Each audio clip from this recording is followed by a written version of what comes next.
Jadi bila tengok bencana-bencana alam ini, Allah bukan uji orang yang kena bencana sahaja, orang yang kena banjir itu sahaja, bukan. Allah uji orang yang melihat orang yang kena banjir. Apa ujiannya? Yang pertama, InsyaAllah kita mulai dengan Ummul Quran, Al-Fatihah. A'udzubillahi minasyaitanirrajim. Bismillahirrahmanirrahim. Alhamdulillahi Rabbil Alamin. Ar-Rahmanirrahim. Maliki yawmiddin. Iyyaka na'budu wa iyyaka nasta'in. Ihdinas siratal mustaqim. Siratal ladzina an'amta 'alaihim ghairil maghdubi 'alaihim waladdallin. Amin. A'udzubillahi as-sami'il 'alim minasyaitanir rajim. Bismillahirrahmanirrahim. Alhamdulillahi Rabbil Alamin. Wassalatu wassalamu ala asyrafil anbiya'i wal mursalin wa ala alihi wa sahbihi ajma'in. Qala rabbi shrah li sadri wa yassir li amri wa hlul 'uqdatam min lisani yafqahu qawli. Subhanaka la ilma lana illa ma 'allamtana innaka antal alimul hakim. Wa la hawla wa la quwwata illa billahil 'aliyyil 'azim. Amma ba'd. Assalamualaikum warahmatullahi wabarakatuh. Alhamdulillah. Alhamdulillah, pertama-tama kita bersyukur kepada Allah Subhanahu wa taala kerana diberikan kesempatan untuk bertemu pada malam ini dalam rangka untuk sama-sama kita berbincang-bincang berkenaan dengan beberapa perkara yang sedang berlaku pada hari ini, dan beberapa perkara yang mana Allah Subhanahu wa taala telah mengizinkan berbanyak macam perkara berlaku, bencana-bencana yang ada di atas muka bumi ini, dan juga merupakan perkara-perkara yang insya-Allah sebenarnya membina kekuatan kepada seorang yang beriman itu. Kerana orang yang beriman dia akan melihat bahawa apa yang berlaku itu sebagai satu pengajaran, sebagai satu tanda bahawa Allah prihatin dengan mereka. Kita hari ini alhamdulillah berhadapan dengan suasana-suasana yang berlaku dalam keadaan kita beriman kepada Allah, insya-Allah. Mari sama-sama kita memulakan dengan kita membaca syahadah kita sama-sama dalam suasana ringkas pada malam ini. Bismillahirrahmanirrahim. Bismillahirrahmanirrahim. Bismillahirrahmanirrahim. Asyhadu an la ilaha illallah wa asyhadu anna Muhammadar Rasulullah. Asyhadu an la ilaha illallah wa asyhadu anna Muhammadar Rasulullah. Asyhadu an la ilaha illallah wa asyhadu anna Muhammadar Rasulullah. Allahumma salli ala sayyidina Muhammad wa ala ali sayyidina Muhammad kama sallaita ala sayyidina Ibrahim wa ala ali sayyidina Ibrahim wa barik ala sayyidina Muhammad wa ala ali sayyidina Muhammad kama barakta ala sayyidina Ibrahim wa ala ali sayyidina Ibrahim fil alamin innaka Hamidum Majid. Alhamdulillah. Kita mohon kepada Allah Subhanahu wa taala supaya menjadikan majlis kita yang ringkas pada malam ini sebahagian daripada amal soleh kita. Jadikanlah ya Allah majlis pada malam ini penuh dengan rahmat-Mu, barakah-Mu, maunah dan karamah-Mu, penuh dengan taufik dan hidayah-Mu. Kita minta ya Allah janganlah jadikan kelemahan kami, keaiban kami, kehinaan kami, kekurangan kami, segala dosa-dosa kami, segala kejahilan yang ada kepada kami ini sebagai penghalang ya Allah kepada taufik-Mu, hidayah-Mu, rahmat-Mu, barakah-Mu, maunah dan karamah-Mu ya Allah. Kita mohon pada Allah dengan penuh rendah diri. InsyaAllah saya nak mulakan dengan ayat Allah Subhanahu wa taala surah An-Nisa ayat 75. A'udzubillahi minasyaitanirrajim. Wa ma lakum la tuqatiluna fi sabilillah wal mustad'afina minar rijal wan nisa wal wildan allazina yaquluna rabbana akhrijna min hadhihi al-qaryati adh-dhalim ahluha waj'al lana min ladunka waliyan waj'al lana min ladunka nasira. Sadaqallahul azim. Ini Allah berfirman dalam surah An-Nisa ayat 75. Bagaimana maknanya dalam bahasa kita lebih kuranglah. Dan apakah yang menghalang kamu untuk tidak berjuang, berperang pada jalan Allah untuk menegakkan agama dan untuk menyelamatkan orang-orang yang tertindas dari kaum lelaki dan perempuan dan kanak-kanak, iaitu mereka yang sentiasa berdoa, wahai Tuhan kami, Rabbana, keluarkanlah kami dari negeri ini, iaitu Mekah, yang mana penduduknya kaum kafir musyrikin itu yang zalim, dan jadikanlah bagi kami dari pihak-Mu seorang pemimpin yang akan menjaga mengawal keselamatan agama kami. Dan jadikanlah bagi kami daripada pihak-Mu, ya Allah, seorang pemimpin yang akan membela kami daripada ancaman-ancaman musuh. Jadi dalam ayat ini Allah Subhanahu Wa Taala menggambarkan kepada kita bagaimana dan apakah perkara, Allah bertanya dengan satu soalan, bermula dengan satu soalan. Apakah perkara yang menghalang untuk kamu ini berjuang, berperang, berjuang untuk menegakkan Islam, menegakkan agama Allah, dan untuk nak menyelamatkan mustada'afin. Mustada'afin ini orang-orang yang tertindas daripada kaum laki-laki, perempuan dan juga anak-anak. Kenapa kita nak kena selamatkan mereka ataupun bantu mereka? Kerana antaranya kata firman Allah ini, mereka berdoa, wahai Tuhan kami, keluarkanlah kami dari negeri ini. Mereka minta pertolongan supaya dibebaskan daripada kaum musyrikin, daripada orang-orang yang mensyirikkan Allah dan orang-orang yang menzaliminya, dan jadikanlah kami pemimpin. Jadi mereka minta pemimpin, dan mereka juga meminta seorang yang akan membela daripada ancaman-ancaman musuh. Jadi Allah Subhanahu Wa Taala menggambarkan kepada kita dalam ayat ini bagaimana orang-orang yang ada di hadapan kita yang dalam keadaan lemah, mustada'afin. Allah menggunakan perkataan wal mustada'afin, orang-orang yang lemah, minar rijal wan nisa wal wildan, iaitu daripada kalangan laki-laki, perempuan dan daripada kalangan kanak-kanak. Dan di sini kita lihat bahawa Islam disyariatkan, yang Allah mensyariatkan Islam untuk bukan sahaja menegakkan kebenaran, maknanya berjuang menegakkan kebenaran Islam, tetapi diperintahkan Allah untuk kita berjuang juga membela mereka yang lemah, mereka yang terzalimi, mereka yang tertindas yang ada. Jadi ayat untuk pembelaan du'afa ini ataupun mustada'afin ini adalah merupakan satu perintah Allah Subhanahu Wa Taala, satu sifat yang menandakan kita ini peduli kepada apa yang berlaku terhadap orang lain, apa yang berlaku, keperluan dan kesusahan.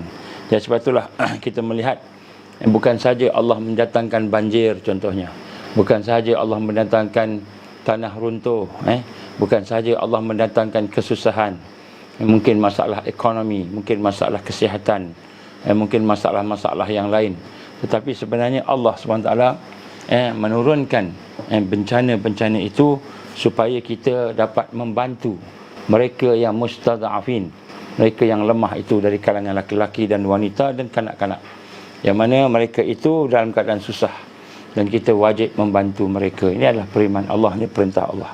Dan sifat mengambil berat ini adalah merupakan salah satu daripada perjuangan yang ada di atas muka bumi ini, iaitu menegakkan keadilan Allah dan menegakkan keadilan Islam. Dan sebab itu tuan-tuan puan-puan rahmat Allah, Allah tanya kepada kita, wa ma lakum la tuqatiluna fi sabilillah wal mustada'afin. Dan apakah yang menghalang kamu daripada membantu ataupun daripada berperang? Apakah yang menghalang kamu daripada berperang pada jalan Allah atau berjuang pada jalan Allah? Dan kemudian menyelamatkan al-mustada'afin, menyelamatkan, membela orang-orang yang lemah, minal rijal, daripada kalangan laki-laki, wan nisa wal wildan, dan juga daripada kalangan laki-laki, wanita dan perempuan. Dan di sinilah kita lihat Allah menggambarkan mereka ni minta berdoa kepada Allah, Rabbana, Rabbana, mereka berdoa kepada Allah, wahai Tuhan kami, akhrijna min hazihil qaryah, keluarkanlah kami daripada negeri ini yang az-zalimin ahluha, yang mana adanya penzalim-penzalim dari kalangan ahlinya, dan jadikan kepada kami waj'al lana min ladunka waliyan, jadikanlah daripada kami, daripada kalangan mereka yang memimpin kami, waj'al lana min ladunka nasira, dan jadikanlah kami daripada orang yang membela. Jadi bila Allah Subhanahu Wa Taala menggambarkan kepada kita ada golongan mustada'afin, maka pada ketika itu wajib kita mempertahankan, membela mereka ni. Jadi bukan sekadar kita kata saya nak berjuang tegakkan Islam, saya nak berdakwah, saya nak tarbiyah, saya nak berjihad menegakkan khilafah Islam dan sebagainya. Tapi sebenarnya salah satu perkara yang Allah perintah dalam ayat ini menggambarkan bukan sahaja kita nak menegakkan agama Allah, Tetapi Allah perintahkan kita supaya membela nasib mustada'afin. Sebab tu kita kena libatkan diri kita dengan perkara yang ada, yang berlaku di hadapan kita ini. Bukan setakat nak tegakkan Islam aja. Sebab dalam ayat ini Allah menggambarkan bahawa kita kena mengambil berat. Kita kena mengambil berat tentang perkara yang berlaku. Yang mana merupakan hak kepada Islam itu ialah kita nampak membawa maslahah. Membawa maslahah. Membawa kebaikan, dan kebaikan itu ialah terutamanya dalam membantu mereka yang lemah, du'afa, para du'afa, para mereka yang mustad'afin. Mereka ni orang yang du'afa ni orang yang lemah dan telah menjadi mustad'afin, yang telah dilemahkan, dizalimi. Jadi mustad'afin ni dia bukan lemah saja kan, tapi dia telah dizalimi, yang telah dianiaya.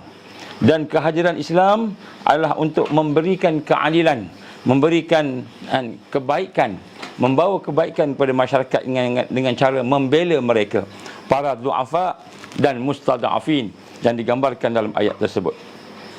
Dan sebab itulah kita lihat bagaimana sebenarnya Islam itu adalah merupakan salah satu ajaran Islam itu ialah kita wajib menolong mereka. Dan sebab itu sekarang ni kita berhadapan dengan berbagai perkara, berbagai bencana. Kalau mereka yang minat bola, tadi bencananya Malaysia kalah 1-4 ke apa? 1-3 ke 1-4. Malaysia kalah dengan Indonesia. Saya melihat bagaimana keadaan ni, ada setengah kata bencana kepada tim Malaysia kalah. Saya kata alhamdulillah. Kadang-kadang kita kena kalah untuk kita tahu bahawa kita ni hamba Allah. Kadang-kadang kita rasa kita kuat, kita rasa kita hebat. Alah, Indonesia banyak kali kita kalahkan, tak ada apa-apa pun kan. Maka tiba-tiba Allah terbalikkan, kita kalah dengan Indonesia. Alhamdulillah, saya rasa satu nikmat. Begitu juga dengan JDT. Saya orang Johor kan, JDT kalah dalam pertandingan baru-baru ni kan, tak dapat pegang juara kan. Jadi di sebaliknya kata tak apa, tapi pada saya satu pengajaran yang besar. Kadang-kadang bila Allah berikan kepada kita kejayaan demi kejayaan, kita lupa adanya Allah. Kita lupa Allah yang bagi kita kejayaan. Jadi bila Allah bagi kita satu kelemahan, kekalahan dalam pertandingan bola sepak contohnya, maka kita kena rasalah bahawa sebenarnya yang terror itu bukan kita. Yang pandai itu bukan kita. Yang pandai itu, yang terror itu, yang izinkan kemenangan itu Allah. Ini perkara yang boleh kita nak kena rasa dalam hati kita ni pada bola sepak lah. Saya syukur Malaysia kalah. Kenapa? Ada kebaikan yang banyak. Mungkin kita rasa pahit dan sebagainya, pahit jadi sebagai pengajaran. Baik, begitu juga saya nak sebut kat sini, kita terus sentiasa berada di dalam keadaan bersyukur kepada Allah dalam segala hal. Walaupun perkara itu kita tak suka. Contohnya seperti mungkin sekarang ini Allah uji kita dengan berbagai perkara dan bencana. Allah izin berlaku banjir di Shah Alam teruk, banjir di Kelang teruk, di Kuala Lumpur. Begitu juga di tempat-tempat yang lain, di Pahang dan sebagainya. Jadi banjir berlaku di sana sini. Dan ada di kalangan kita yang mungkin terkorban nyawa lemas. Mungkin di kalangan kita ada yang habis harta bendanya, rumahnya, tak boleh pergi dah rumah. Jadi sekarang ni kita nak kena rasa bagaimana sesungguhnya itu semua berlaku dengan izin Allah. Walaupun mungkin ada orang kata teori A, teori B, teori C, banyak teori. Tetapi nak sebut kat sini, semua dengan izin Allah. Bila izin Allah, maka hendaklah kita positif. Positifkan, maknanya kita nak kena rasa bahawa Allah SWT nak mendidik kita, mengajar kita, menyatakan kepada kita bahawa sesungguhnya hidup kita ini Allah yang punya. Tak ada orang nak banjir, tak ada orang nak kena terbakar rumahnya, tak ada orang nak rasa susah, aksiden, sakit. Tetapi bila Allah beri, kita nak rasa yang pertama sekali Allah yang maha kuat. Kita nak rasa tu dulu. Bila kita dapat rasai bahawa ini adalah daripada Allah, maka Allah nak ajar, nak didik kita supaya bersabar. Kerana dunia ini hanya bersifat sementara. Kalau kita hidup, akan ada mati. Kalau kita sihat, akan ada sakit. Kalau kita lapang, akan ada sibuk. Dan kalau kita kaya, akan ada miskin. Dan kalau kita kata kuat, akan ada lemah. Akan ada kekurangan. Jadi kenapa berlaku sunnah itu? Dan ada masa kita sihat, ada masa kita sakit, ada masa kita kaya, ada masa kita miskin, ada masa kita lapang, ada masa kita sibuk dan sebagainya tadi. Dan kerana Allah nak menggambarkan kepada kita, nombor satu, dialah yang Tuhan punya kita. Kita tak boleh nak rasa kita punya, milik kita. Ni rumah aku punya. Satu hari rumah akan kita tinggalkan, atau rumah tinggalkan kita, atau kita tinggalkan rumah. Kereta ni kita punya. Saya tengok gambar dalam video yang digambarkan kepada kita, sebahagian saudara kita yang Allah izin keretanya tenggelam, dan hapus keretanya, tenggelam di bawah banjir, rumah tenggelam. Dulu langat kita tengok Masjid Al-Ihsan, nampak bumbung aja. Masjid Al-Ihsan Sungai Serai, nampak bumbung aja. Begitu juga di tempat-tempat yang lain. Jadi begitulah kita lihat, apabila kita melihat sesuatu yang berlaku, yang pertama sekali, dan kita sebagai orang beriman nak kena rasa bahawa segalanya milik Allah. Dan bila kata milik Allah, maka Allah yang tetapkan. Bukanlah kita nak menyerah je, tidak. Bukanlah kita nak minta keburukan, tidak. Tapi hati kita terima, hati kita belajar merasakan bahawa ini semua hanyalah merupakan qada dan qadar Allah, ketetapan Allah. Dan setiap ketetapan Allah itu tidak ada yang tak baik. Setiap ketetapan Allah bagi orang beriman baik belaka. Baik belaka. Di mana baiknya? Paling kurang kita tahu, kita rasa kita lemah. Paling kurang. Sebab tu perjalanan makrifat kepada Allah ni, kenal Allah ni, perjalanannya yang pertama ialah kita nak kena rasa kita lemah. Kita ni Allah milik. Allah memiliki kita. Kita ni dimiliki oleh Allah. Itu nombor satu. Paling kurang kita nak rasa yang itulah. Bila kita yang rasa yang itu, baru kita boleh rasa tenang. Kalau kita rasa rumah tu milik kita, kita rasa habislah, susah lah. Habislah aku, duit tak ada dah nak buat dah lah, duit tak ada, nak makan pun payah. Ni pula banjir pula, rosak alat-alat rumah, kapet rosak sebagainya. Kita rasa alah. Kalau kita rasa rumah tu milik kita, kita akan rasa gelisah, kita akan rasa sedih, kita akan rasa takut, kita akan rasa terancam. Tetapi bila kita mula melihat rumah kita dengan kacamata iman, dengan kacamata hati kita basirah, hakikatnya semua itu milik Allah. Allah yang memberi pinjam pada kita. Maka pada masa itu kita boleh sabar. Lillahi ma fis samawati wa ma fil ard. Sesungguhnya milik Allah lah, kepunyaan Allah lah, segala apa yang ada di langit, segala apa yang ada di bumi, semua milik Allah. Maka bila kita rasa macam itu, barulah kita rasa, ya Allah, ya Allah, Engkau uji aku, ya Allah, dengan susah. Engkau uji aku, ya Allah, dengan banjir. Engkau uji aku, ya Allah, dengan kepayahan. Mungkin rosak, kereta aku rosak, sebagainya. Maka bila melihat itu, ujian Allah, maka kita pun minta kat dia. Ini nombor satu. Bila melihat bencana, kita patah balik kepada Allah. Bencana ni apa?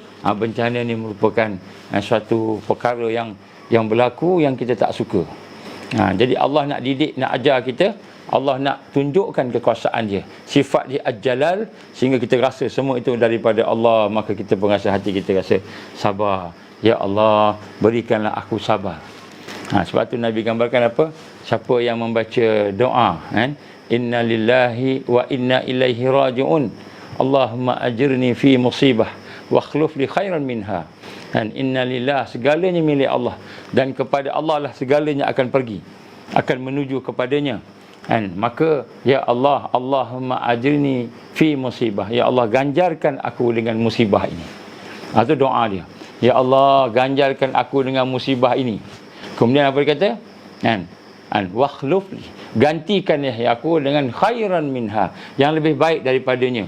Maka Nabi kata, siapa yang membaca doa ni ketika dia mendapat musibah, dia menyerahkan hati dia, pasrah kepada Allah tadi, maka Allah akan gantikan dengan yang lebih baik. Allah akan gantikan dengan lebih baik. Ini hadis Nabi SAW, hadis yang sahih. Gambarkan kat sini bahawa yang perkara pertama, bila berhadapan dengan bencana ni, pertama kita nak rasa itu Allah izin, daripada Allah, Allah izin. Kerana Allah izin, maka sudah tentulah yang terbaik. Bukan yang baik, yang terbaik. Kenapa yang terbaik? Kerana di situ ada hikmah yang besar, yang banyak, yang kita tak terfikir. Itu nombor satu. Nombor satu, sifat hati kita nak rasa begitu. Begitu juga dengan Akta 342. Orang berbincang dengan Akta 342. Zalim Akta 342 ni. Zalim sungguh. Bukan kita tak ikut SOP, kita ikut SOP dah. Malahan majoriti rakyat Malaysia telah pun mengambil suntikan 1 dos 2, dah ambil dah pun suntikannya. Ikut dah SOP. Tetapi masih lagi nak didenda dengan denda yang tinggi-tinggi. Seolah-olahnya kita kata menteri kita ni tidak ada hati perut. Tidak ada hati perut. Jadi kita melihat yang pertama sekali, sekiranya berlaku perkara demikian, maka kita nampak ini izin Allah. Izin Allah dulu. Kita nak rasa ni izin Allah dulu. Kalau Allah tak izin, tak jadi. Kalau Allah tak izin, tak jadi. Tapi Allah izin. Yang pertama sekali, kita kena sabar. Hati kita ni sabar. Mula-mula sabar dulu. Selepas itu baru bertindak. Baru kita bertindak. Dengan fizikal kita bertindak. Apa yang kita bertindak? Kalau kita berhadapan dengan banjir, kita kena tolong-menolong antara satu sama lain. Sebab tu Allah gambarkan kepada mereka yang tak kena banjir ni, contohnya mereka yang elok dan sebagainya, ada kemampuan, kena tolong saudara kita yang sedang dalam keadaan kesusahan. Kena tolong. Tolong banjir ni apa? Kita kena tolong semampu kita. Pertama sekali, doakan mereka. Ya Allah, sahabat-sahabat aku di Kelang, sahabat aku di Shah Alam, sahabat aku yang berada di Kuala Lumpur dan di mana-mana sahaja dalam keadaan susah, ditimpa banjir. Maka pertama sekali, kita sebagai orang yang beriman kepada Allah, wajib kita berdoa. Berdoa dalam rangka kasih sayang. Kenapa saya sebut wajib? Walaupun dia bukanlah wajib secara langsung begitu. Wajib dalam rangka kita nak menyempurnakan iman kita. Apa kata Nabi SAW? La yu'minu ahadukum hatta yuhibba li akhihi ma yuhibbu li nafsihi. Tidak sempurna iman seseorang sehinggalah dia menyayangi saudaranya bagaimana dia menyayangi dirinya sendiri. Jadi sebab itu wajib dalam rangka nak menyempurnakan iman, maka kita kena doa. Bagi kita kena memberikan masa sikit, tenaga sikit doa. Ya Allah, ya Allah, Engkau tolonglah sahabat-sahabat kami, saudara kami, rakyat Malaysia, tak kiralah agama apa pun, supaya mereka boleh bersabar dengan bencana yang menimpa. Kita doa untuk mereka. Ya Allah, ampunkanlah dosa mereka, kelemahan mereka. Mungkin ada di kalangan mereka tak sabar, ada di kalangan mereka yang mengkritik Allah. Kalau kita minta supaya Allah ampunkan dosa mereka. Bagi orang yang tak ada hidayah lagi, kita minta hidayah. Jadikanlah peristiwa ini sebagai sesuatu yang membuka hati mereka untuk mendapat hidayah Allah. Kita minta. Jadi yang pertama kena doa. Jadi bila tengok bencana-bencana alam ini, Allah bukan uji orang yang kena bencana sahaja, orang yang kena banjir itu sahaja, bukan. Allah uji orang yang melihat orang yang kena banjir. Apa ujiannya? Yang pertama sekali, kita kena doakan kebaikan untuk mereka, supaya mereka sabar, supaya mereka dapat mengharungi ujian kesusahan itu dengan perkara yang dengan kekuatan, supaya mereka dapat makin dipermudahkan Allah urusan-urusan mereka. Minta ke Allah. Macam mana kalau kita kena, maka kita akan minta apa yang kita nak, maka begitulah kita minta juga perkara yang kita nak kepada mereka. Ini nombor satu. Jadi tuan-tuan perempuan, inilah orang beriman, terutamanya orang yang mendapat hidayah Allah. Dia tengok dengan mata hati dia, ini daripada Allah, maka dia akan minta. Dan kemudian bersangkut paut dengan Akta 342 pula, dia melihat dengan mata hati dia bagaimana orang yang mahu membawa akta ini sebenarnya adalah manusia yang tidak berperi hati, dia tidak berperi kemanusiaan. Tidak berperi kemanusiaan. Yang dia tahu hanya nak mewajibkan perkara-perkara yang digambarkan boleh melindungi, boleh membantu. Sedangkan dia pun tahu bahawa suntikan-suntikan itu sebenarnya tidak boleh menghalang virus. Dia pun tahu. Dia pun tahu. Malahan saya nak sebut kat sini, kemungkinan dia pun tak ambil. Berlakon je ambil. Ataupun mungkin mereka ni tidak, anak-anak dia pun tak ambil. Anak-anak dia pun tak ambil. Wallahu alam, mungkin. Jadi kita nak sebut kat sini kan, seolah-olahnya rakyat Malaysia ni tak patuh pada arahan. Dah patuh dah, 90% lebih dah ambil vaksin dah.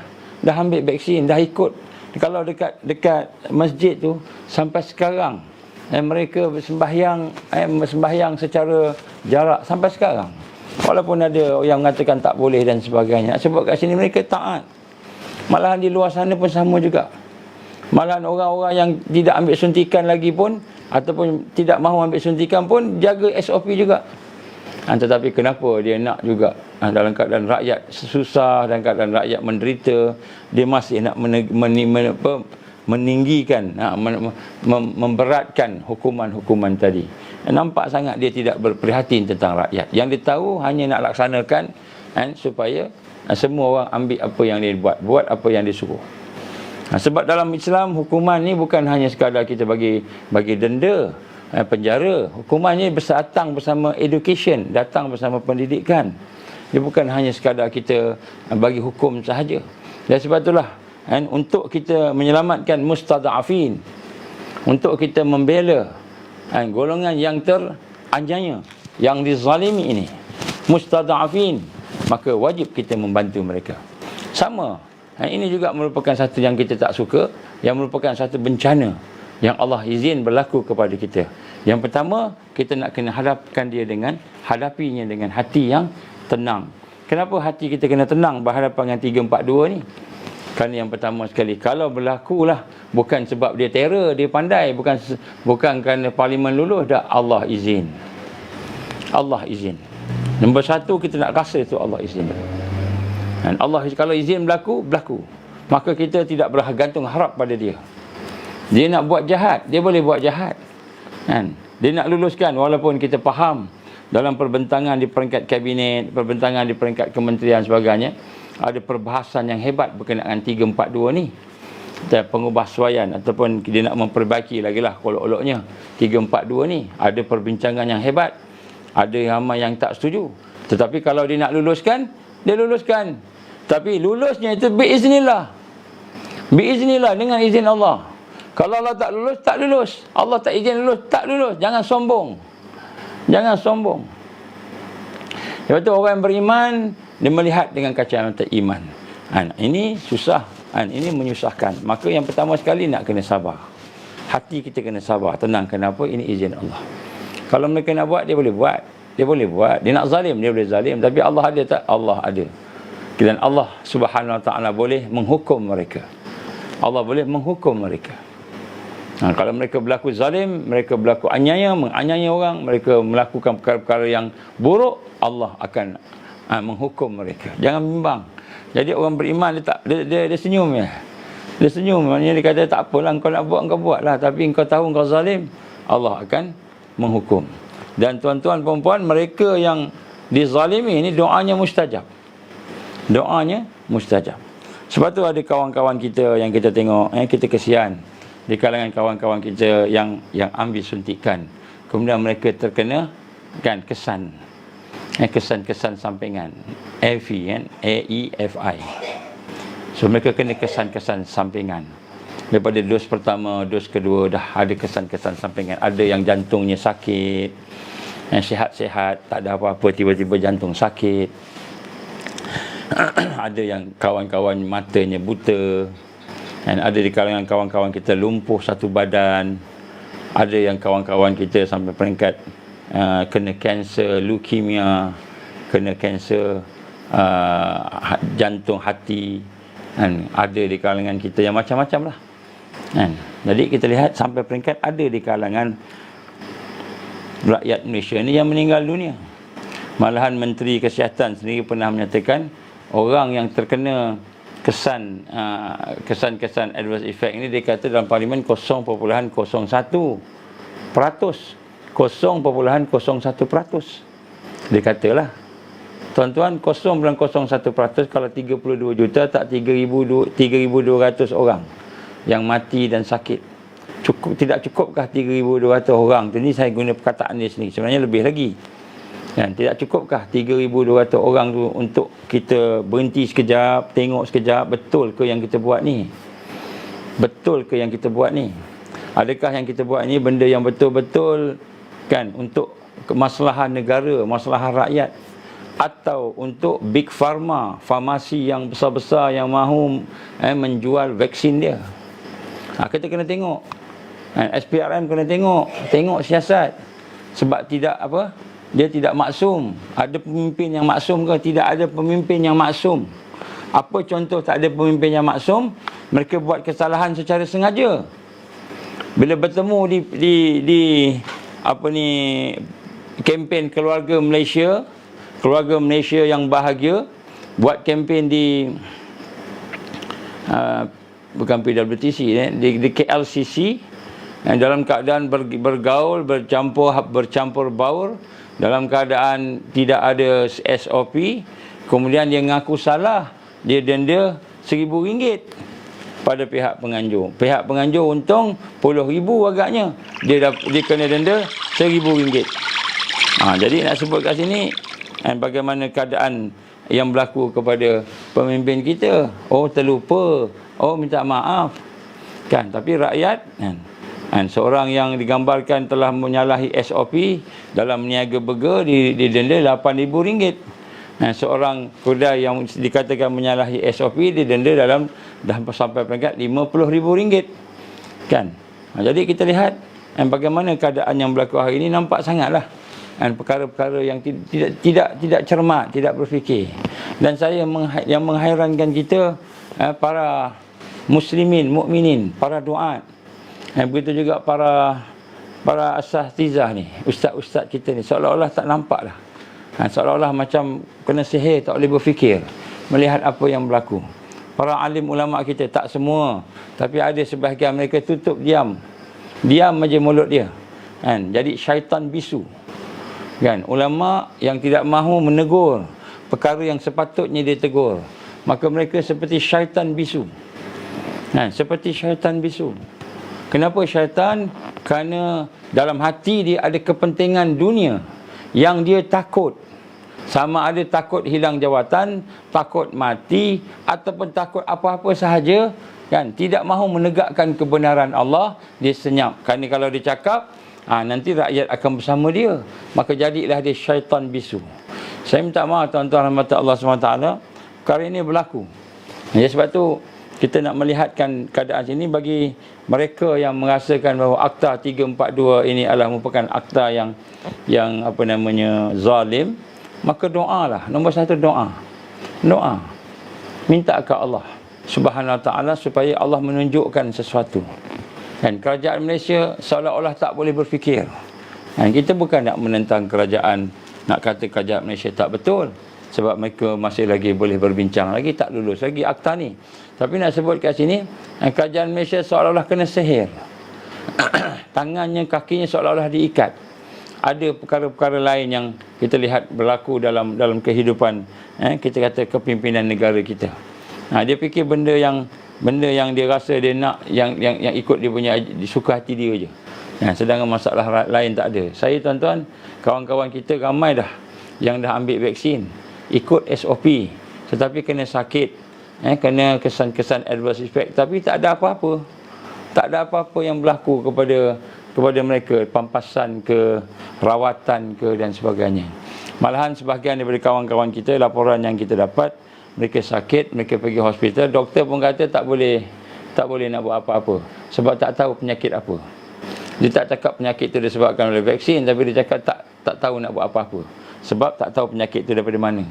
Yang tahu mati je, mati secara mendadak. Ya, sebab tu dalam Islam, kita tidak boleh bersifat neutral dalam rangka untuk kita menolong mustadhafin. Tidak boleh bersifat neutral. Dia kata apa? Aku nak jadi orang neutral lah. Aku nak jadi orang neutral lah, supaya aku ni tak berpihak kepada puak-puak yang menentang KKM ni, kejahatan KKM ni, dengan puak-puak yang kerajaan ni. Aku nak jadi neutral. Dalam Islam tidak ada neutral di dalam menegakkan keadilan. Mereka yang tidak menegakkan keadilan, tidak mencegah kemungkaran dengan kuasanya, tangannya, suaranya, hatinya, maka mereka adalah berdosa. Sebab tu kita sebut, kalau kita ni ada ilmu, kita ada pangkat, patutnya kita boleh cakap, kita tak cakap, maka jadilah kita syaitan bisu. Syaitan bisu. Dan ini akan menjadi asbab untuk kita tewas apabila datangnya Al-Masih Dajjal nanti. Dajjal datang, habis kita. Kenapa habis? Kerana kita masih lagi berpegang dengan perkara-perkara yang mungkar yang kita setujui, walaupun kita boleh cegah. Saya nak sebut kat sini lah, tuan-tuan perempuan, kita ni rakyat biasa je, bukannya orang yang pandai-pandai, tapi kita nampak perkara yang berlaku on the ground. Kita melihat bagaimana keadaan sahabat-sahabat, kawan-kawan kita yang yang terseksa dengan kesan-kesan sampingan. Ada yang sampai jantungnya sakit, kan, tiap-tiap malam sakit, dah tak betul lah. Dia nak tidur tak boleh, nak duduk tak boleh, berdiri tak boleh, sakit. Ada sebahagian dari kawan-kawan kita yang buta matanya, sebelah mata buta, lepas ambil buta mata sebelah. Jadi ada banyak macam lah. Jadi sebab itulah, dan bagi kita orang yang beriman kepada Allah sesuai dengan ayat yang kita baca tadi, maka hendaklah kita mempunyai satu sifat. Orang beriman, kalau orang putih dipanggil empathy. Empathy, itu kita menghayati suasana. Suasana yang ada pada kawan-kawan kita, sahabat-sahabat kita, rakyat Malaysia, tak kira agama apa pun, kita menghayati situasi mereka berhadapan dengan kesusahan, dan kemudian kita membangkitkan satu perasaan nak tolong mereka. Jadi bangkitkan perasaan nak tolong mereka yang dizalimi. Yang dizalimi itu kan adalah perintah Allah Subhanahu Wa Taala. Maknanya tak sempurna kita, cacat kita. Kadang-kadang kita kata ini siasah kita. Siasah kita. Ini siasah kita lah, kita kata cara kita nak menguruskan apa-apa yang kita gambarkan sebagai terbaik tadi. Tapi rupa-rupanya siasah kita tu bukan siasah yang berpegang dengan prinsip, tapi siasah yang berpegang dengan arus yang ada. Bukan prinsip tapi arus. Maka jadilah kita orang-orang yang akan mempertahankan arus yang jahat itu. Sebab tu Allah gambarkan dalam ayat ini, kan, wa ma lakum la tuqatiluna fi sabilillah wal mustad'afin. Apakah perkara yang menghalang kamu sehingga kamu tidak berjuang, berperang pada jalan Allah dan membela wal mustad'afin, dan menjaga, membela orang yang lemah? Apakah yang menghalang? Ni soalan daripada Allah ni. Allah Subhanahu Wa Taala bertanya kepada kita, terutama pada pemimpin-pemimpin yang bergelar guru agama, yang bergelar ustaz, yang bergelar tuan guru, yang bergelar ulama, ulama besar, ulama sahih. Apa yang menghalang kamu daripada membela mustad'afin? Apa dia? Ini perkara-perkara yang kita nak tanya, sebagai satu kita kata muhasabah kepada kita. Dan Allah Subhanahu Wa Taala menggambarkan mereka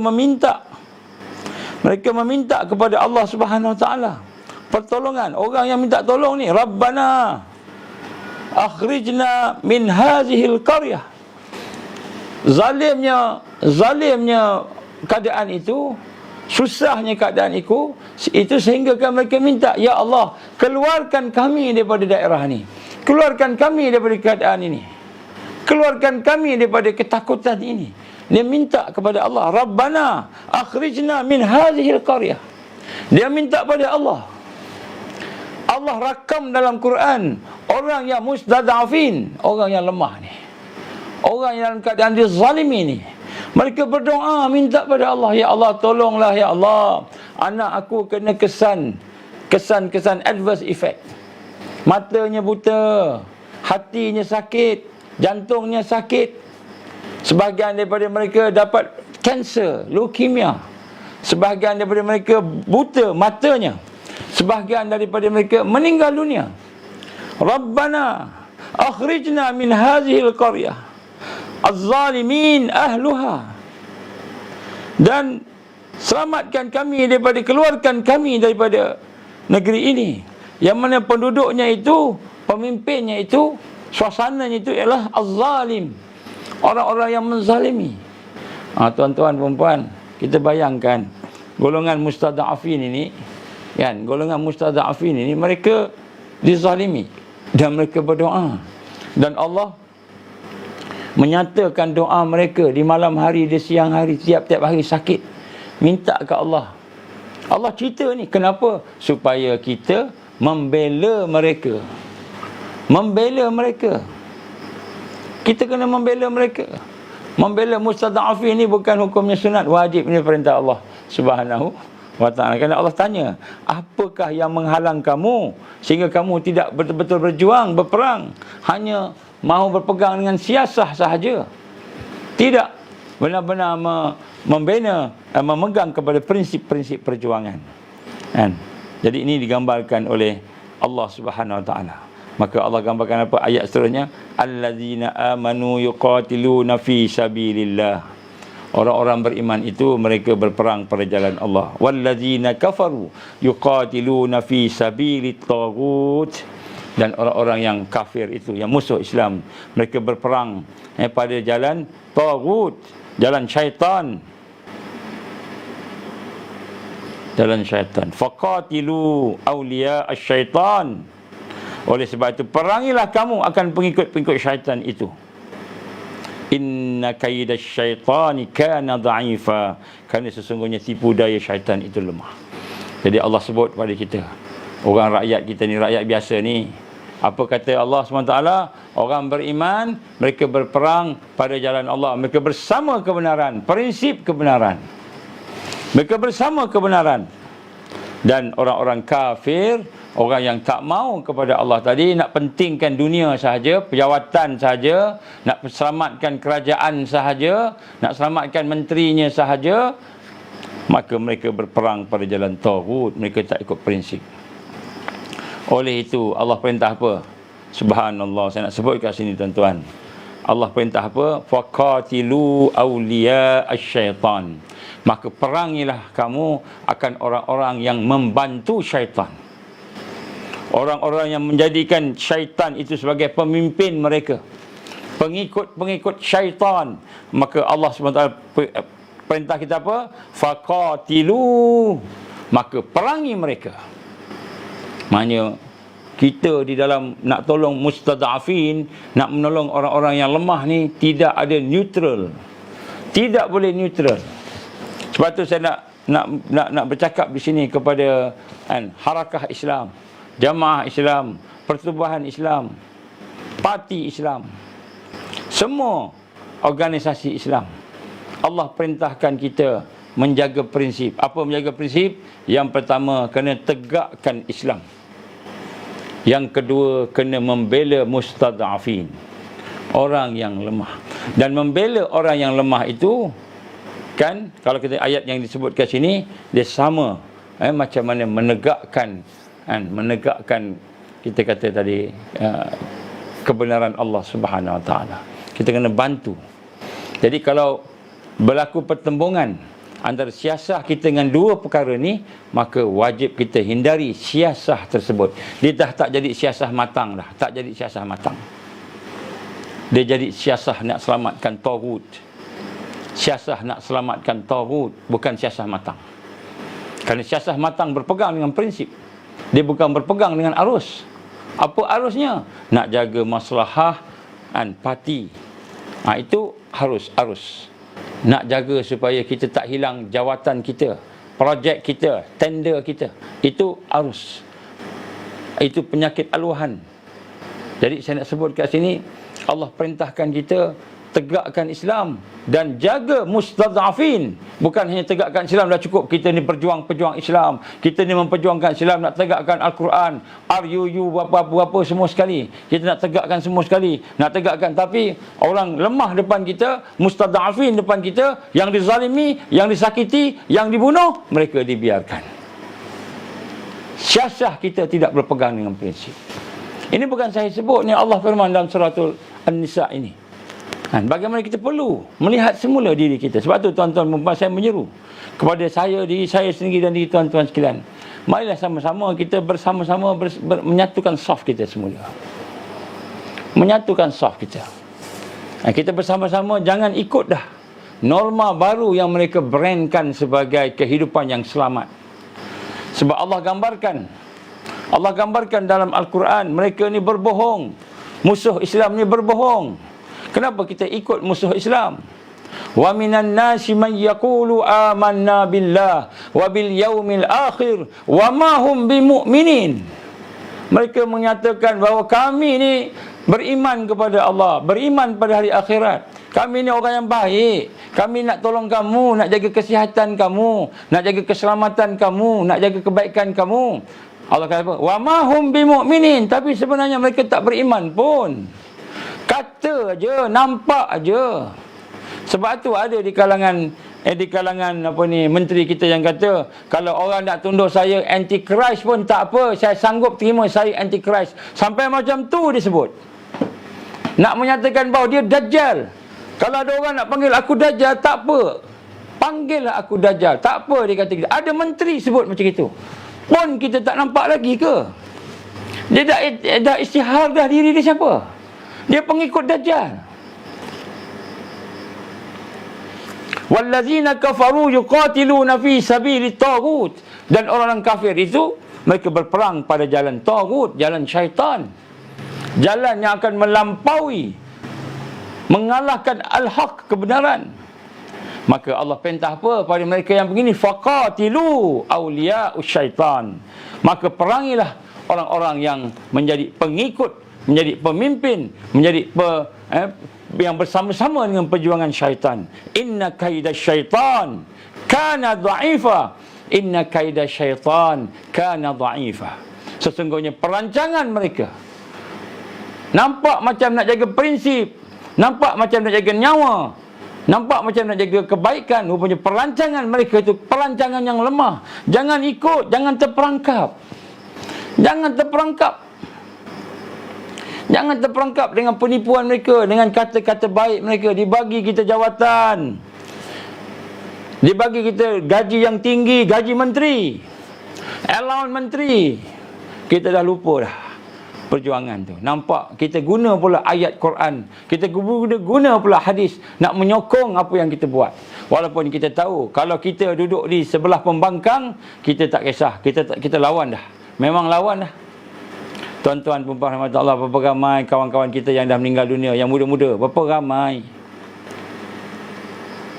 Berapa ramai yang dah meninggal dunia ni? Berapa ramai? Berapa ramai kawan-kawan kita yang telah cacat seumur hidup? Berapa ramai? Kalau cacat seumur hidup, kalau meninggal dunia, tahan sikit, mati, mudah-mudahan syahid fi sabilillah. Niatnya baik, perjuangannya baik, mudah-mudahan syahid fi sabilillah. Nyawa, darah orang beriman dah jatuh dah di atas muka bumi ni. Siapa yang mengizinkan jatuhnya darah tersebut? Syaitan yang bisu. Siapa syaitan bisu? Allah SWT menggambarkan di sini, mereka lah yang bersama dengan taghut, bersama dengan syaitan tadi. Faqatilu awliya'us syaitan. Faqatilu awliya'us syaitan. Maka perangilah penolong-penolong syaitan. Ya, sebab tu tuan-tuan berrahmati Allah SWT, kita jangan ikut apa yang berlaku dengan arus. Saya menyuruh kepada tuan-tuan sekalian, maka apa yang kita kena buat, tuan-tuan? Apa yang kita kena buat? Nombor satu, kita kena bersihkan hati kita, iman kita. Kita kena bersihkan amalan kita, akhlak kita. Nombor satu. Kenapa Allah Subhanahu Wa Taala masih membenarkan syaitan menguasai dunia? Kenapa Islam masih tak menang lagi? Kenapa kebenaran Allah masih tak tertegak lagi di atas muka bumi ini secara sepenuhnya? Kerana orang Islam, orang beriman secara umumnya tidak layak lagi menang. Kita tak layak menang lagi, tuan-tuan. Kita tak layak menang lagi. Kita masih lagi tidak beriman sepenuhnya kepada Allah, kepada apa yang ada dalam arkanul iman, rukun iman. Hati kita masih kotor lagi. Hati kita masih lagi kotor. Kita masih lagi tidak benar-benar menjaga, memelihara ibadah kita. Kita masih tidak benar-benar memelihara akhlak kita. Kita masih tidak benar-benar menjaga kita punya ukhuwah kita. Ukhuwah kita tak jaga. Jadi kita kena perbaiki. Kena perbaiki. Ramai kata dah ajal bukan sebab COVID. Tuan-tuan, saya nak betulkan sikit. Ini akidah. Ajal adalah ketetapan Allah. Ajal ketetapan Allah. Maknanya apa? Maknanya orang mati itu memang Allah tetapkan ajal dia. Dia bukan mati aksiden yang bunuh dia, bukan. COVID yang bunuh dia, bukan. Vaksin yang bunuh dia, bukan. Yang membunuh dia, yang mengambil nyawa dia, Allah. Kullu nafsin dha'iqatul maut. Setiap jiwa pasti ada kematian. Fa iza jaa ajaluhum, maka bila sampai ajal mereka, kematian mereka itu,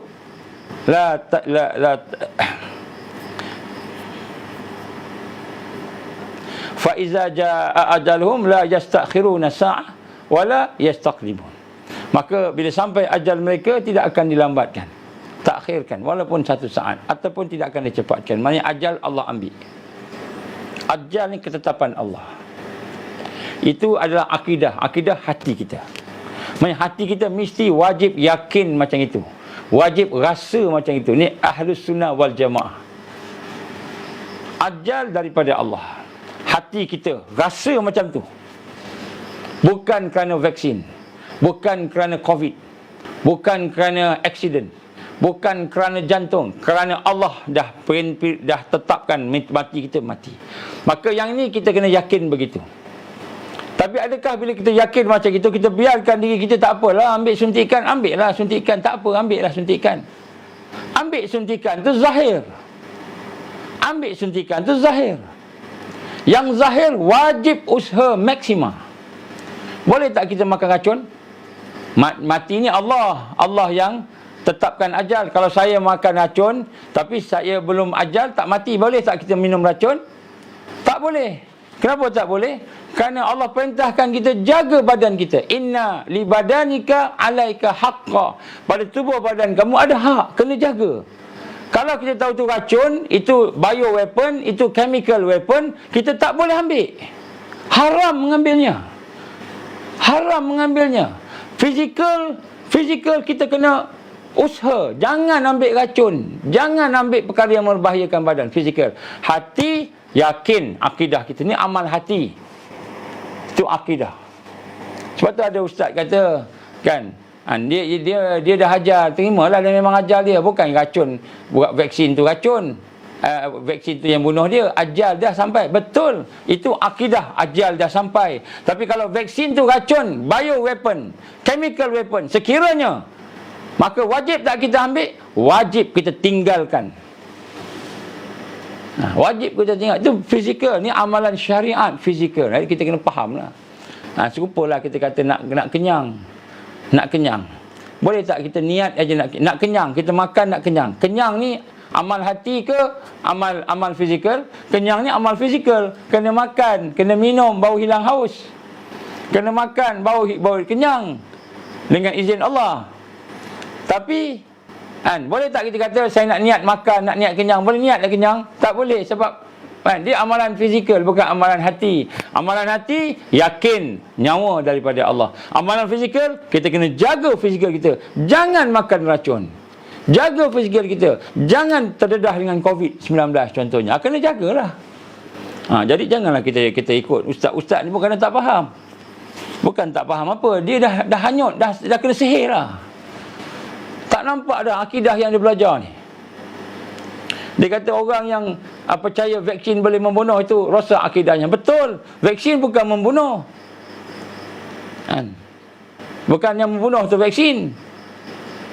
Yang membunuh, yang mengambil nyawanya Allah. Betul, akidah begitu. Tapi adakah kita boleh ambil benda racun? Boleh tak ambil racun? Tak boleh. Kalau dia kata macam itu, tuan-tuan, bagi dia racun, ustaz minum racun ni. Kalau ustaz tak ajar lagi, tak apa. Minum racun ni. Ustaz ajar, ustaz muda lagi, umur bawah 30-an, 40-an. Ustaz mati agaknya 70-an, 90 macam Tuan Mahdi. Agaknya, maka ustaz minum racun ni. Minum sekarang. Boleh tak? Tak boleh. Kena Allah suruh jaga. Badan kita ni kena jaga. Ini kadang-kadang digunakan ilmu nak putar belik. Orang-orang awam tak tahu.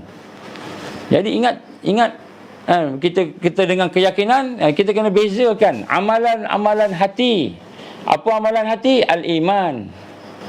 Al-iman tu amalan hati, yakin. Yakin ni Allah yang mengambil nyawa kita, bukan vaksin. Betul. Tapi adakah kita boleh mengambil racun? Kita mengambil benda yang boleh membunuh kita? Tak boleh. Sebab itu adalah amalan yang kita kata amalan zahir. Tawakal. Tawakal ni apa? Tawakal ni amalan hati, tawakal. Saya bergantung dengan Allah. Bergantung kepada Allah tu amalan hati. Saya bergantung dengan Allah. Hati saya bergantung dengan Allah. Tapi tawakal perbuatan apa? Buat maksima. Buat maksimal, kena belajar, kena bekerja, kena mengkaji, kena berusaha. Jangan ikut je. Apa yang KKM cakap, betul semua. Sedangkan KKM ikut siapa? KKM ikut siapa? Cuba tanya dia betul-betul, siapa pakar dia? Kalau ada pakar dia, mari sama-sama kita jumpa dengan pakar-pakar yang kami ada, yang rakyat ada, pakar daripada rakyat. Kita panggil pakar rakyat, kita panggil pakar KKM. Mari kita berdebat depan-depan. Secara ilmiah. Secara ilmiah. Kita panggil lah cara ilmiah. Berdebat. Senang aja tuan-tuan, perempuan-perempuan. Hujah yang paling senang sekali. Yang paling senang sekali, adakah perkara itu selamat? Selamat. Kementerian mewajibkan cikgu-cikgu ambil vaksin. Kementerian mewajibkan anak-anak yang nak belajar kat universiti ambil vaksin. Tak, kami tak wajibkan. Tapi nak masuk kampus kena ada 2 dos. Tak ada 2 dos tak boleh masuk kampus. Mereka wajibkanlah. Wajibkanlah tu. Janganlah nak main apa ni, cakap kata-kata pula. Kan? Kita kata kami tak wajibkan, tapi nak masuk kampus kena ada 2 dos. Atau diwajibkanlah tu. Orang tu nak belajar kat kampus. Kan, contoh anak-anak saya masuk universiti, kena ambil, dia kata ambil wajib. Itu wajibkanlah tu. Baik, saya nak tanya, kalau dia wajibkan ambil, siapa yang nak bertanggungjawab? Liability. Siapa yang nak bertanggungjawab kalau ambil? Cikgu-cikgu ambil, tiba-tiba cikgu sakit, siapa nak tanggungjawab? Guru besar nak tanggungjawab. Guru besar nak tanggung keluarga yang sakit tu. Guru besar sanggup tanggung. PPD sanggup tanggung. Menteri Pendidikan sanggup tanggung? Tak sanggup. Menteri Kesihatan pun tak sanggup. Dia yang duk kempen, dia pun tak sanggup nak tanggung. Yang dia boleh cakap, 0.01 aja yang kena kesan. Dia tahu tak kesan tu macam mana? Kesan tu apa? Kan, tak boleh senyum menjaga kesan tu. Kan, Menteri Kesihatan pun tak boleh tanggung. Kerajaan pun tak boleh tanggung. Sebab tu kerajaan dia tak boleh nak wajibkan. Tak boleh nak wajibkan. Dia cuma boleh kenakan peraturan. Sampai sekarang. Tapi dia takut-takutkan. Kaki tangan kerajaan kena ambil, wajib ambil. Wajib ambil, dia kata. Siapa nak tanggung kalau orang tu sakit? Siapa nak tanggung? Satu kes, suami isteri kaki tangan kerajaan ambil, dua-dua meninggal dunia. Dua-dua meninggal dunia. Anak-anak jadi yatim piatu. Siapa nak tanggung anak-anak tu? Kalau kita boleh tanggung pun, katalah bayar 1 juta. 1 juta pada anak-anak tu. Sama ke anak-anak tu tanpa ayah, tanpa ibu? Kita kena redha lah sebab dah wajar. Memang kita redha. Tapi kita kena usaha fizikal secara maksimal. Kalau benda racun, kita kena elak. Tak boleh minum racun. Tak boleh minum racun. Tak boleh injek racun. Tak boleh. Kan? Siapa yang nak bertanggungjawab? Ini soalan nombor 1. Kan? Siapa yang boleh menjamin bila saya ambil, saya tak sakit? Siapa yang boleh menjamin? Sedangkan dia masih lagi trial period, masih lagi dalam percubaan. Bila vaksin itu dalam percubaan, bolehkah kita wajibkan orang? Masih percubaan. Boleh wajibkan ke? Minta maaf tuan-tuan, ini benda basic, benda asas. Sekarang dia nak buat akta baru 342. Akta apa? Nak perketatkan hukuman 7 tahun penjara, 100,000, 1 juta denda. Dia nak perketatkan. Apa yang dia nak perketatkan tu? SOP terhadap vaksin tadi. Alasan tidak ada ubat. Tidak ada ubat. Ini nombor 2, satu benda penipuan juga. Dia kata tak ada ubat. Kan? Kajian-kajian para doktor, pakar seluruh dunia yang tak sealiran dengan WHO ni, yang tukang jual vaksin ni, kajian mereka menyatakan ada ubat. Ramai yang sembuh tanpa ubat pun. Positif COVID, kemudian lepas tu dia bagi vitamin C banyak sikit, dia bagi minum air banyak sikit, rehat-rehat, sembuh. Yang meninggal 0.001 lah agaknya pun, yang meninggal itu pun ada penyakit kronik yang lain. Jadi kita nak sebut kat sini, zalim tak? Zalim. Benda ni zalim tak? Zalim. Mana ada tuan-tuan guru kita yang ada jawatan? Tuan-tuan guru kita yang ada jawatan menteri, mana dia? Yang bercakap tentang Islam dan keadilan, perjuangan Islam, menegakkan Islam, mana dia? Mana dia? Oh, kita kena ikut ijma'. Ijma' apa? Ijma' ulama'. Kita kena ikut ijma' ulama'. Ijma' ulama' kita begini-begini. Tuan-tuan berhormat Allah, yang cakap ikut ijma' ulama' tu, yang patutnya kena siasat ulama' ni. Ramai ulama'-ulama' kita ditembak, dibunuh sebelum ni, digantung. Imam-imam ditangkap, masuk dalam penjara. Ramai sebelum ni. Pada masa itu semua kata Taghut ni, Taghut. Kes Ibrahim Libya, Al-Fadhil Ustaz Ibrahim Libya kena tembak. Taghut. Ya, masa itulah Taghut masih jadi pembangkang. Dah menjadi menteri, senyap. Tak boleh bercakap.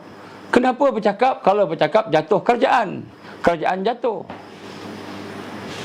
Kalau kerajaan itu kerajaan yang baik, kita sama-sama sokong. Tak ada masalah. Kita bukan ada kepentingan nak jadi menteri ke? Bukan. Tak ada pun. Tak ada niat pun nak masuk politik. Tapi kita nak minta lah orang politik berfikir. Dah ramai yang mati dan ramai yang dah sakit kena kesan sampingan. Rakyat taat, sami'na wa ata'na, terutama kaki dengan kerajaan, taat. Tuan-tuan rahmat Allah, ni Akta 342, ni zalim. Wajib kita cegah sekiranya ia satu yang zalim. Macam mana wajib? Maka kalau kita tak mampu dengan tangan, dengan kuasa, wajib dengan lidah, dengan lisan. Tak mampu dengan hati, wazalika adhaful iman, yang demikian selemah-lemah iman. Maka wajib kita benci. Maka tanamkan dalam hati kita apa sahaja yang zalim, apa sahaja yang menyebabkan manusia kan menjadi orang yang mustadafin, dizalimi, maka wajib kita doakan mereka. Kawan-kawan kita hari ini banyak bala bencana, banjir. Doakan mereka supaya mereka dapat bersabar, supaya mereka boleh bersabar. Doakan mereka. Bagi yang boleh tolonglah. Tolonglah dengan apa yang boleh. Jangan ambil kesempatan. Ada di kalangan kita yang ambil kesempatan atas nama NGO, maka dia pun ambil kesempatan untuk nak kutip duit. Sekiranya ada orang yang nak kutip duit antara NGO, tengok dulu macam mana. Kalau GPMC nak kutip duit, kena melalui HQ. Mesti melalui HQ, headquarters. Saya mesti tahu kalau dia nak kutip duit. Kalau saya tak tahu, maka tuan-tuan boleh buat report polis. GPMC nak kutip duit, nak minta duit untuk apa pun, mesti melalui headquarters dia, ibu pejabat dia. Sekurang-kurangnya saya mesti tahu. Saya nak sebut kat sini. Kenapa? Kerana sekiranya mereka mengutip duit untuk kepentingan rakyat, tetapi tidak ikut prosedur, maka sebenarnya itu untuk kepentingan diri sendiri. Kena ikut prosedur, SOP yang betul, supaya boleh diaudit dan sebagainya. Jadi tuan-tuan rahmat Allah SWT, kadang-kadang kita nak lihat pada hari ini. Sebab tu kita nak kena bekerja sebagai satu organisasi. Jangan mudah kita nak cakap-cakap, cerita-cerita ke orang sebagainya. Sekiranya kita tidak betul-betul duduk dalam organisasi. Kalau kita tidak duduk dalam organisasi, maka jangan kita bersama-sama dengan mereka yang hanya pentingkan diri mereka sahaja. Sebab tu tuan-tuan berhormat Allah, insya-Allah kita pada malam ni, saya tak berhajat nak cakap banyak sangat, dah lewat. Saya akan cuba sambung besok malam kalau ada kesempatan, insya-Allah kita akan buat lewat sikit. Saya nak cerita sikit tentang bencana-bencana ni.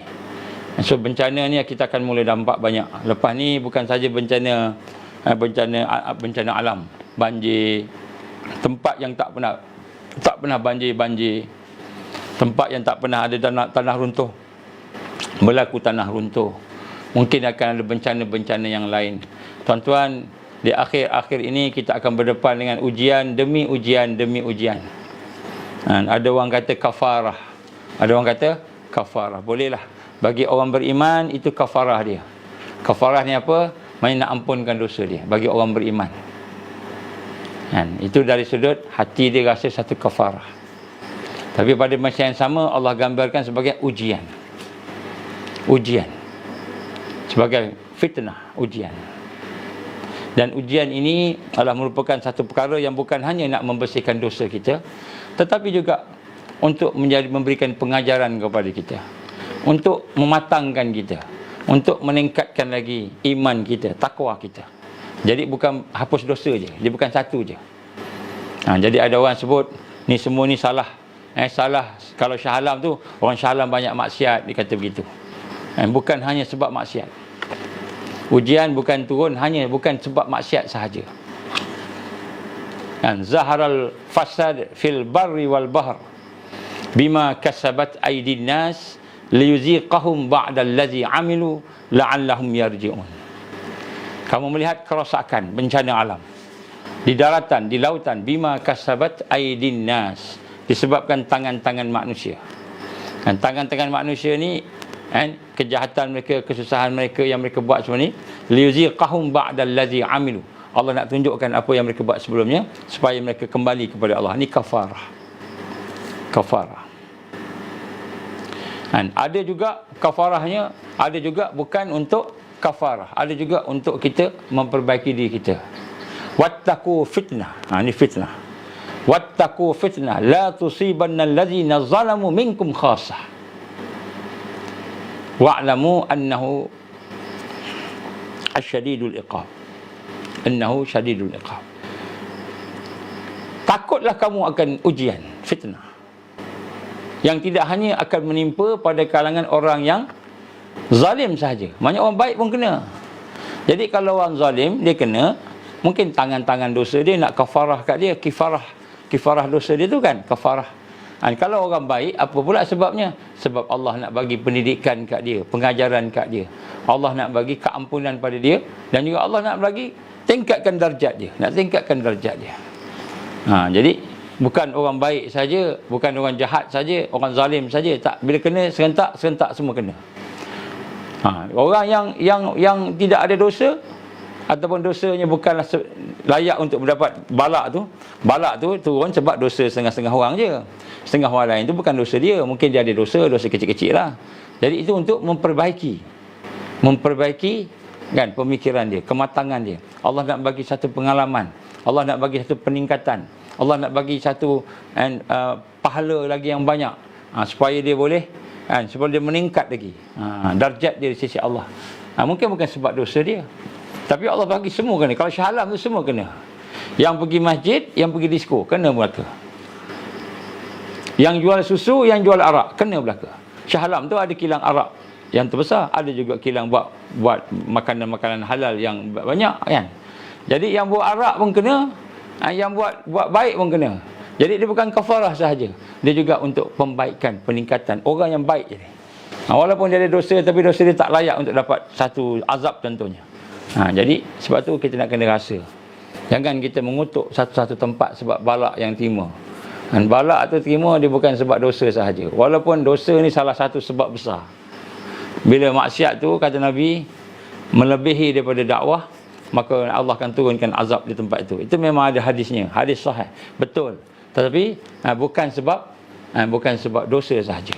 Sebab Allah nak bagi orang beriman tu lebih tertingkat lagi amalan dia, lebih tertingkat lagi tingkatan dia, darjat dia. Daripada seorang biasa jadi seorang yang luar biasa pun Allah bagi ujian juga. Jadi sebab itu tuan-tuan, kita sentiasa berbaik sangka dengan semua perkara yang berlaku. Yang penting kita doakan supaya semua, terutamanya umat Islam, berada dalam keadaan sabar.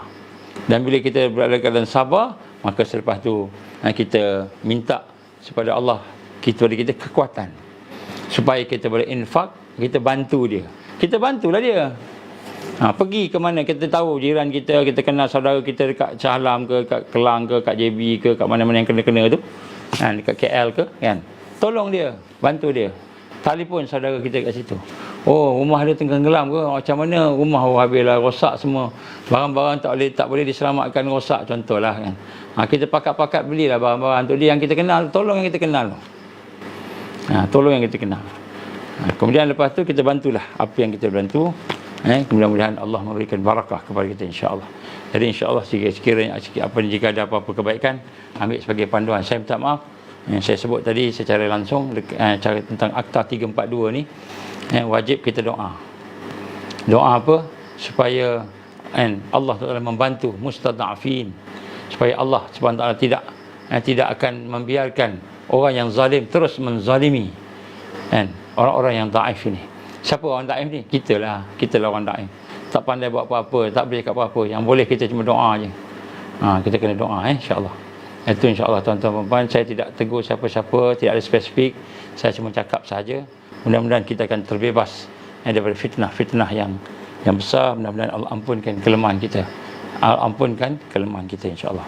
A'udzubillahi samil alim minasyaitonir rajim. Bismillahirrahmanirrahim. Alhamdulillahirabbil alamin wassalatu wassalamu ala asyrafil anbiya'i wal mursalin wa ala alihi wa sahbihi ajma'in. Allahumma innaka ta'lamu anna hadhihi alqulub qad istamat ala muhabbatik wa iltaqat ala ta'atik wa tawahadat ala da'watik wa ta'ahadat ala nasrati syari'atik fasik Allahumma rabitataha wa adimuddaha wa ahdiha subulaha واملأها بنورك الذي لا يخبو واشرح صدورها بفيض الإيمان بك وجميل التوكل عليك وأهيها بمعرفتك وأمتها على شاتك في سبيلك يا الله إنك نعم المولى ونعم النصير.